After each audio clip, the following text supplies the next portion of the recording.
అవసరమైతే ఇవ్వద్దు అనేటువంటిది వాళ్ళ దురుద్దేశం. రేవంత్ రెడ్డి గారు ఆయనకి ఏ కోశాన ఎక్కడ ఏడ కూడా గొంతులో హృదయంలో ఇంత తడి లేదు. తెలంగాణ తడి లేనటువంటి పొడి మనిషి రేవంత్ రెడ్డి.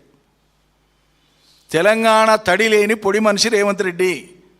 ఇన్ని అనుభవాల ద్వారా నేను చెప్తున్నా, బాధపడుతూ చెప్తున్నా, సిగ్గుపడుతూ చెప్తున్నా. పాలమూరు వాడైనందుకు ఏవి ఎట్లున్నా ఉరుకురుకులాడి పాలమూరు ఫలితం ఇవ్వాల్సిందే రేవంత్ రెడ్డి. ఆయనకు వచ్చినటువంటి సువర్ణ అవకాశానికి ప్రజలు కూడా ఆశించిండ్రు. చేసిన కాడికి కేసీఆర్ చేసిండు, ఈ నుంచి ముందరికైనా చేస్తాడేమో అని ఆశపడ్డారు. పడావు పెట్టడానికి నువ్వే కావాలన్నా మనగానివి? సిగ్గు ఎగ్గు లేకుండా మాట్లాడతారు మీ వాళ్ళు. మళ్ళా 2.5 ఏళ్ళు పడావు పెడితే నెలనో 2 నెలల్లో చూసి నీతోనికి వచ్చి హడతాలు చేయాలి వాళ్ళు. ఏదైనా పని నెరవేరకపోతే మేము కేసీఆర్ గారి దగ్గర మంకుపట్టు పట్టేది, ప్రచారం చేయకపోయేది బయటికి. అవసరమైతే ఇప్పుడు అన్నం తినకుండా అలిగేది మేము. మా గోడు వినండి సార్, ఇదేదో విన్న తర్వాత తింటామని చెప్పేది ఇలా బహిరంగంగా చెప్తున్నా నేను. ఆ సమస్య యొక్క తీవ్రత అర్థం కావాలని 2.5 ఏళ్ళు ఏం చేసిండ్రు వీళ్ళు? ఘోరమైన నిర్లక్ష్యం. ఇలా కరువును చూస్తుంటే నా కడుపు తరుక్కపోతుంది. పొలం లేని రైతులు కూడా చాలా డిమాండ్ మీద కూళ్ళకు వచ్చేది. మాకు ఇలా పని ఉందా రేపు వస్తాపో అని చెప్పేది. తోచినప్పుడు పనికి పోయి బతికేటువంటి స్వేచ్ఛ వచ్చిండే రైతాంగానికి కానీ కూలీలకు కానీ. ఇలా దిక్కుమాలిన పరిస్థితి ఏర్పడేది. మళ్ళా ఎక్కడికక్కడ పత్రికలలో మీరే చూపిస్తుండ్రు, టీవీలలో మీరే చూపిస్తుండ్రు. నారుమళ్ళకే ట్యాంకర్లతోనే నీళ్లు పోసేటువంటి దుర్గతి. ఇన్ని రకాల అవాంతరాల ఎందుకు? ఏం అవసరం ఉంది? ఎందుకు ఈ పట్టుదల? ఎందుకు ఈ మొండి పట్టుదల, మంకు పట్టుదల? మేము టెండర్ పిలిచిన కెనాల్స్ని క్యాన్సిల్ చేసి నువ్వు కొడంగల్ పెట్టుకున్నావు, ఓకే పెట్టుకున్నావు, బాగానే ఉంది. మరి ఈ ఆడ 4-5 వేల కోట్లు ఖర్చు చేసేటప్పుడు కొడంగల్ కాడ ఈ 5 రిజర్వాయర్లకు నీళ్ళు వచ్చే అవకాశం ఉండేటువంటి కాడ 500-600 కోట్లు ఖర్చు చేస్తే రిజర్వాయర్లు అయితే నిండుతాయి కదండి నేను అనేది. అది రిజర్వాయర్లు నిండి ఉంటే ఇలా భూగర్భ జలం పుష్కలంగా ఉండేది కదా అని అనేది. ఎందుకు చేస్తలేరు? ఇక అప్పుడైతే పనులు నడుస్తున్నప్పుడు మంత్రిగా ఉండే అప్పుడు జూపల్లి పాలమూరు పనులు నడుస్తున్నప్పుడు ఇక తబ్బిబైపోయిన 2 సార్లు వివిధ సందర్భాల్లో 2 సార్లు బస్సులు పెట్టి ఇక్కడి నుంచి మీడియా మిత్రులను తోలుకొని పోయి అవన్నీ చూపించి కేసీఆర్ ఇంద్రుడు చంద్రుడు నా జీవితంలో అనుకోవాలి ఇట్లా అవుతుంది పని, ఇవన్నీ మాట్లాడి అన్ని రికార్డులలో ఉన్నాయి. అన్నీ కూడా మేము ప్లే చేసి చూపించినాం. ఏమన్నా సిగ్గు అభిమానం ఉన్నోడైతేనంటే సిగ్గుపడాలి, తలదించుకోవాలి. అవి లేనోళ్ళు ఏం చేస్తాం? మళ్ళీ ఇవాళ అదే నోటితోనే ఎట్లా మాట్లాడతాడు? కేసీఆర్ హయాంలో ఏం జరగలే, మొత్తం నిర్లక్ష్యము, నష్టపోయింది, ఇప్పుడు మేము సిపాయిలం, మేము ముందలు చేస్తాం రేవంత్ రెడ్డి నాయకత్వాన్ని మాట్లాడతాడు. సిగ్గులజ్జ ఉండాలి కదా ఇట్లా మాట్లాడటానికి ఎవరికైనా? బస్సులు పెట్టి తోలుకపోయి మాట్లాడింది నువ్వే కదా, పనులు చూపించింది మీరే కదా. అయ్యల్లా కేసీఆర్ దిగిపోయే నాటికి ఎక్కడైనా ఏదైనా ఆగి ఉంటే నువ్వు ఎత్తి చూపాలి కదా. ఆ కాలం అంతా బాగుందని మాట్లాడినోడు నువ్వే.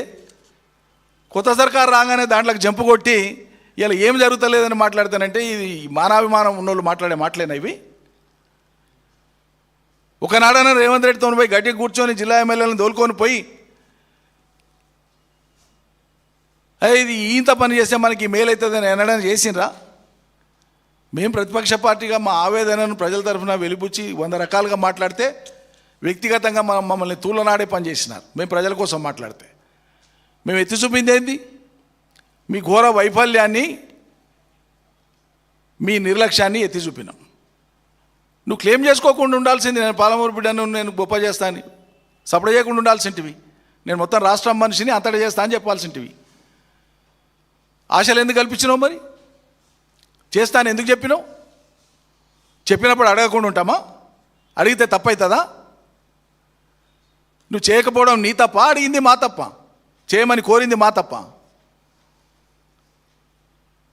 ఇది ఇక దీనికి తోడు పాపం నేను ఆయన మాట్లాడుతూ సరే వ్యక్తిగతంగా ఆయన కామెంట్ చేసినా నేను ఫీల్ కాను, కానీ ఇక ఇంటి పేరు నీళ్ళు పెట్టుకున్నటువంటి ఆయన మీ బడికి ఎప్పుడైనా వచ్చిండా అని ఆ పిల్లలతో మాట్లాడండి.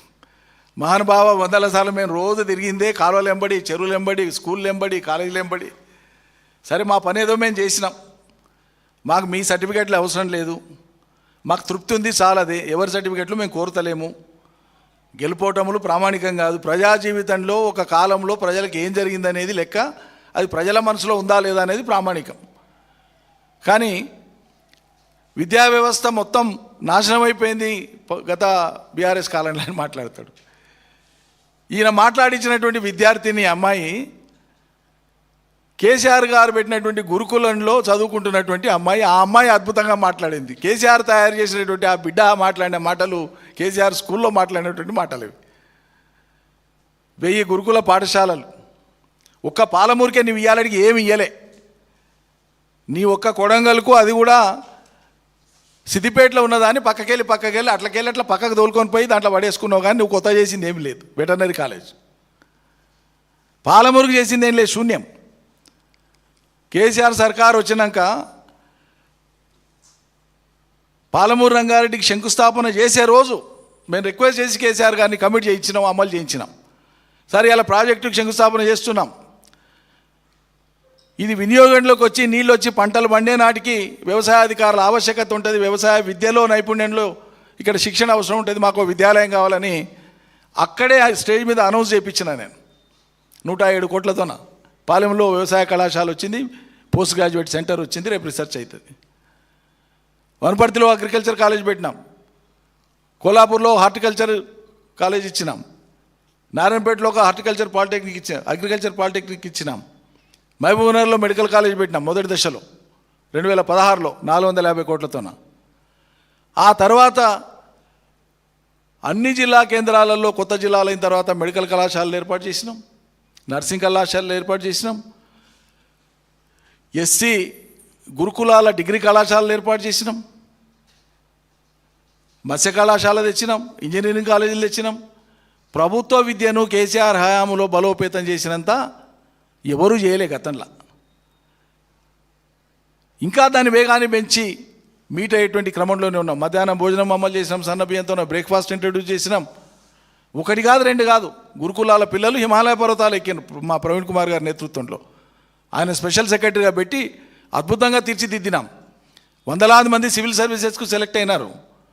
ఇక వేల మంది ఇంజనీర్లు కానీ ఇతర డిపార్ట్మెంట్లలో కానీ ప్రభుత్వ ఉద్యోగులుగా నియామకమైనారు. పోలీస్ డిపార్ట్మెంట్లో, ఇతర డిపార్ట్మెంట్లో, అనేక డిపార్ట్మెంట్లలో గురుకులాల పిల్లలు. మన ఊరు మనబడి స్కీమ్ పెట్టి మొదటి దశలో 7,000 కోట్ల రూపాయలతో ఉన్న స్కూళ్ళ దురస్తు చేస్తే మా ప్రభుత్వం ఉన్న సమయంలో కొన్ని బిల్సే వచ్చినాయి. ప్రభుత్వ కాలావధి పూర్తయింది. కొత్త ప్రభుత్వం వచ్చినాక ఆ స్కూళ్ళ యొక్క బిల్లులు ఇవ్వాలకి రేవంత్ రెడ్డి సర్కార్ ఏ నీ ఇంట్లోకి వెళ్ళి ఇస్తావా? ఏ కాంగ్రెస్ పార్టీ 10 జనపతికి వెళ్ళి తెచ్చిస్తుందా? రాష్ట్ర ప్రభుత్వం నిధులు కాదా? విద్య మీద ఖర్చు పెట్టినప్పుడు ఏ ప్రభుత్వం అయినా ఇవ్వాల్సిందే కదా. కక్ష కట్టి ఇస్తలేరు. విద్య గురించి మీరు మాట్లాడుతున్నారు.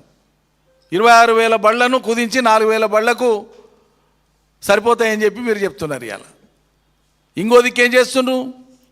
కార్పొరేట్ కళాశాలలు, కార్పొరేట్ పాఠశాలలకు చీఫ్ గెస్టులుగా పోయి అమితానందంతో అక్కడ వాళ్ళను పొగుడుతూ ప్రభుత్వ ఉద్యోగుల్ని, ప్రభుత్వ ఉపాధ్యాయుల్ని కించపరిచి మాట్లాడారు.